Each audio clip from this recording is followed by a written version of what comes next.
aulas das terceiras séries. Vou fazer um videozinho vocês comentando do que vai cair na avaliação de vocês, passando essa semana na outra. Então a gente vai dar uma pinceladinha aqui mais ou menos do que vai cair na prova de vocês. É referente ao primeiro bimestre, né? A gente vai começar lá com carga alimentar, a história da eletricidade, depois vocês recorrem lá no livro de vocês, a partir da página 12, e dá uma recapitulada. Eu vou só dar uma pincelada mais ou menos para vocês relembrar, que essa aula já foi dada em sala com vocês, tá? Então a primeira coisa aqui é a carga alimentar. A carga alimentar do elétron, né? A menor partícula carregada encontrada na natureza. O valor dele é 1,6 vezes 10 elevado a menos 19 coulomb. Lembrando que ela é negativa. O próton tem o mesmo valor, só que é carga positiva. A formulazinha para a gente calcular a quantidade de elétron que tem uma quantidade de carga que perdeu, que recebeu, que perdeu, Q igual a N vezes E. Lembrando que quem sai é só o elétron, né? Recebe ou sai só o elétron. Quando um corpo perde elétron, ele fica eletrizado positivamente, né? Se ele fica com maior quantidade de próton, ele fica eletrizado positivamente. Se um corpo ganha elétron, né? Se ele ficou com a maior quantidade de elétrons, ele fica eletrizado negativamente. Então o corpo, quando ele tem a mesma quantidade de prótons, mesma quantidade de elétrons, ele está neutro. Se ele tem mais próton, ele está eletrizado positivamente. Se ele tem mais elétrons, ele está eletrizado negativamente. E essa quantidade a gente calcula porque é igual a N vezes Z. Mais ou menos N vezes Z. Por que mais ou menos? Porque pode ser próton e pode ser elétron, né? Bom, atração e repulsão. Cargas de mesmos sinais, elas se repelem, né? Se tem positivo com positivo, se repelem. Negativo com negativo também se repelem. Então, cargas de sinais iguais, elas se repelem. Carga de sinais contrários, elas se atraem. Já foi falado bastante, acho que isso aí está bem maçante já com vocês. Bom, a conservação das cargas.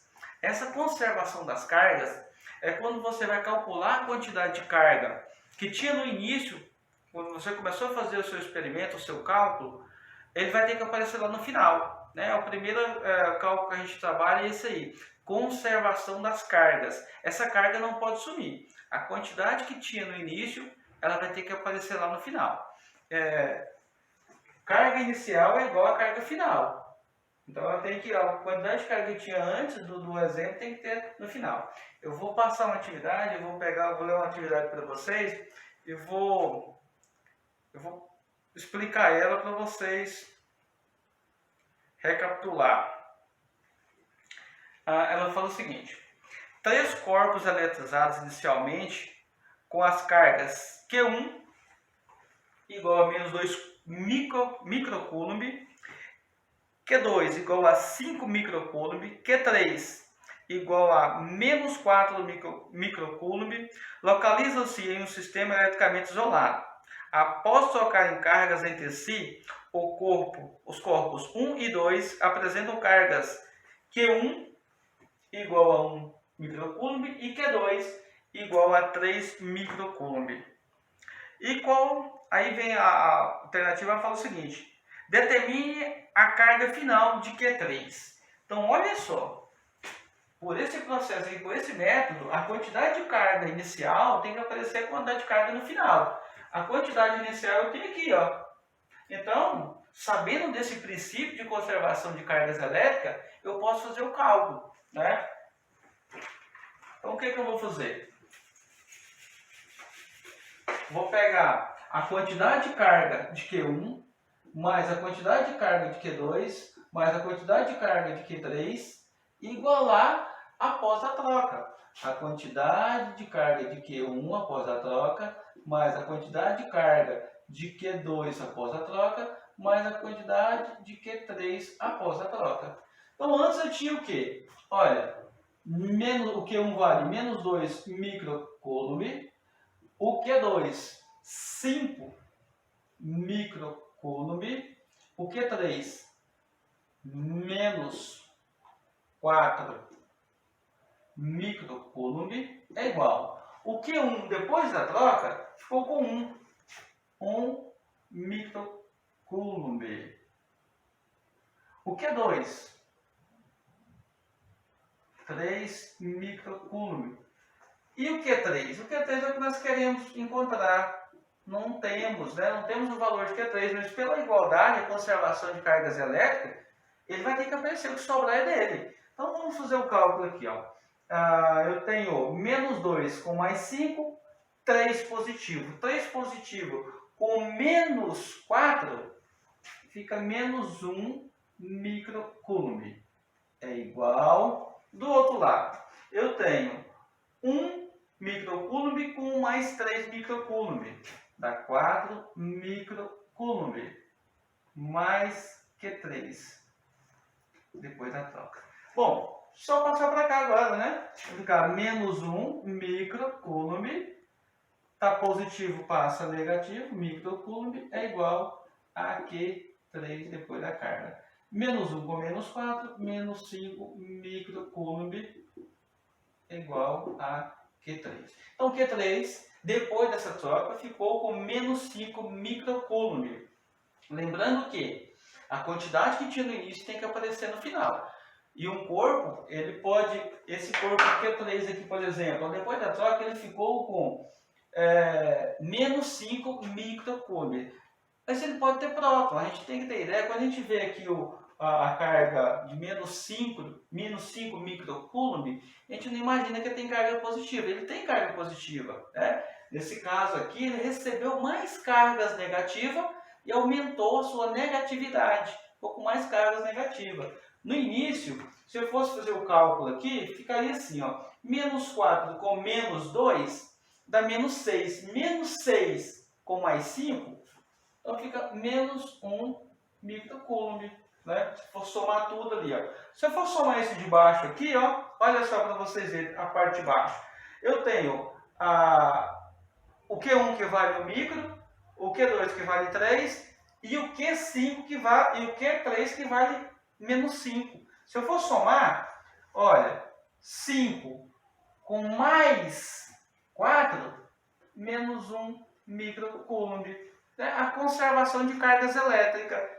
Ficou diferente, cada um ficou diferente. Esse aqui antes tinha menos 2, esse aqui ficou depois valendo 1, esse tinha 5, depois ficou valendo 3, esse aqui tinha menos 4, ficou valendo menos 5, tá? Mas quando a gente vai calcular a quantidade de cargas que tinha no início e no final, tem que dar a mesma coisa, porque a quantidade de carga inicial é a mesma coisa da quantidade de carga final.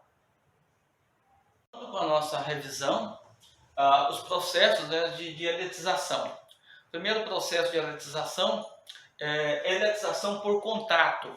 É quando você tem corpos e pega esses corpos e coloca em contato um com o outro. Eles trocam elétrons, né? O elétron passa de um para o outro, positivo, o que tem mais positivo puxa elétron. É interessante que por eletização por contato, os corpos ficam com cargas de sinais idênticas, né? Fica com o sinal, por exemplo, que tem muito cargas, tem 10 elétrons, né? 10 elétrons a mais, ele passa por outro corpo, aquele corpo que estivesse neutro, ficaria com a mesma quantidade, divide a quantidade de cargas, né? Se eu tenho um corpo lá, por exemplo, aqui, ó, eu tenho um corpo aqui que tem 5 microcoulomb, e um outro corpo que tem menos 2 microcoulomb. O que acontece? Fez o contato entre os dois, eu vou somar, a resultante aqui vai dar 3 microcoulomb.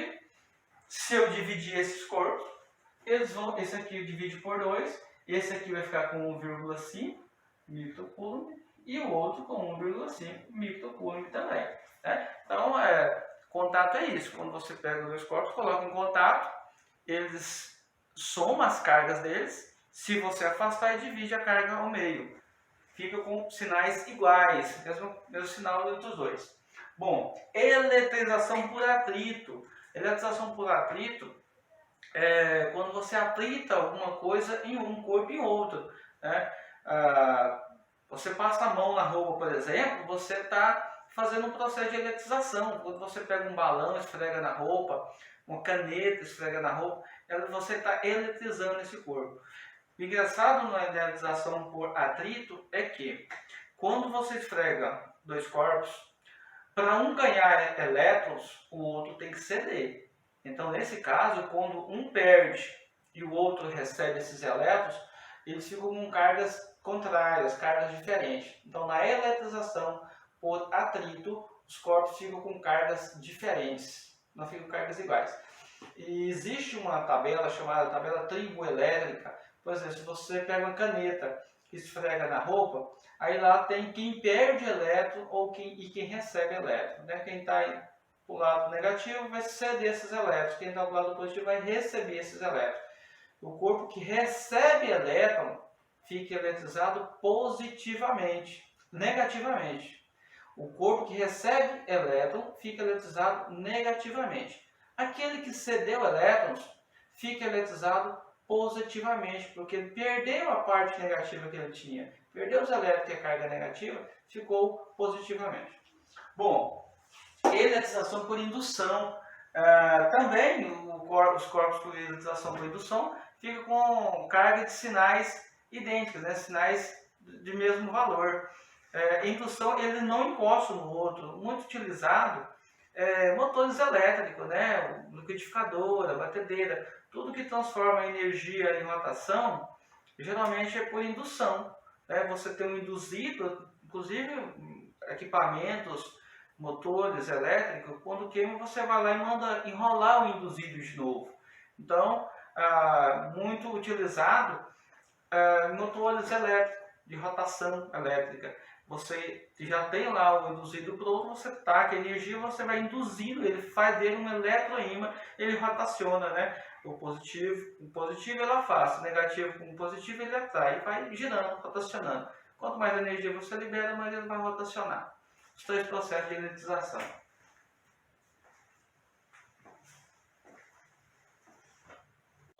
Com a revisão, a última parte é sobre a lei de Coulomb.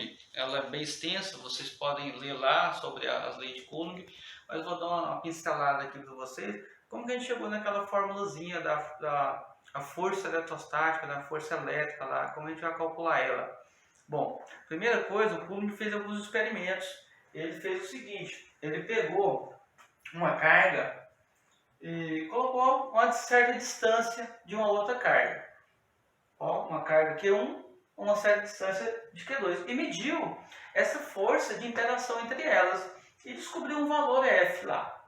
Então ele pegou Q1, Q2, colocou uma certa distância e calculou essa força e achou o valor de F, a força eletrostática lá. O que Coulomb fez? Ele foi lá numa das cargas e aumentou, dobrou o valor dela. Pegou o Q1 e aumentou, dobrou o valor de Q1, deixou a mesma distância e deixou o Q2 o mesmo valor. Quando ele mediu a força de interação entre elas, descobriu que ela tinha dobrado a força. Beleza.